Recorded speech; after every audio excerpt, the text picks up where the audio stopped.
Hey, welcome everyone. Pat Mitchell here with Tricktrades, and tonight I'm going to be discussing the subtleties of the chart and how to use it to your advantage to see when trend is changing and when to strike. So if that's something you're interested in, make sure to stick around, like, share, and subscribe. And if this isn't something you're interested in, well, you're a 90%er, so beat it, nerd. We got work to do. So let's get right into these charts here. First off, locking in about $3,000 on the day here. Pretty easy day. AMD was the main banger. Apple here, we won't go over the Apple trade. I locked in a very small trade, just a very quick scalp using chase size. Nothing really to learn with that, but I think there's a lot to learn with this AMD trade. So you can see that I had a couple of entries, and we'll go into the trading chart, the actual stock chart, where I can discuss this a little bit better, and then simply paid myself all the way up and then locked in on this last push, looking for more. Didn't happen, so took my last little bit off here, and then I was only holding a couple contracts here. So once it went back to red, basically my entry point, I got out. It did come back up, but that's fine. Trade was over, locked in about $2,500 on that trade. So let's go over the trade. So I had a couple of levels here. I had our initial level right here at pre-market lows. That's what I was looking for. Now, I did not like the way it was coming down, so I did not execute.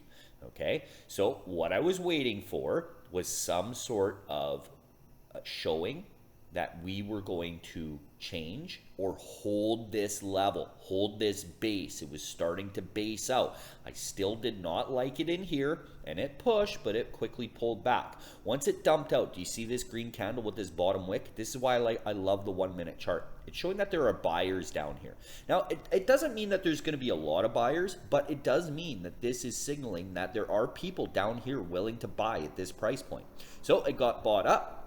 Once it pulls back, kind of creates and tests these lows again, that's where I entered. So I took my initial position here, just a small starter, and then once it dipped out, I was fine down to this level. Okay, down to this level, that's what I was watching, and I would have added into this level because there was major key support down here. So once it popped back up, I was just patient. I didn't chase, I just waited. Now, you can see, and I discussed this in Tricktrades chat, do you see the trend? So you can see it's a downtrend here, right? What happens here? Well, it starts coming up. So on this higher low, this is where I executed on my secondary position, getting into full size, and then simply paid myself along the way. So if there's one thing that you could take away from this video lesson, it would be watching the subtleties. Now, this will take you a little bit of time to get used to and understand what's a fake out, what's a proper candle to watch. It's about the movement of these candles. Now, after this video lesson, you're probably not going to be able to implement it fully and completely, but I'll tell you what, this is where mentoring and coaching comes in. So don't be afraid to come give Tricktrades a try, and I hope to see you guys there. So I hope you guys enjoyed this. I hope you learned something. I'm going to wrap this up. Nice, quick little trade recap. That's how I'm going to be keeping these from now on, and we'll see you guys on the next one. Adios, folks.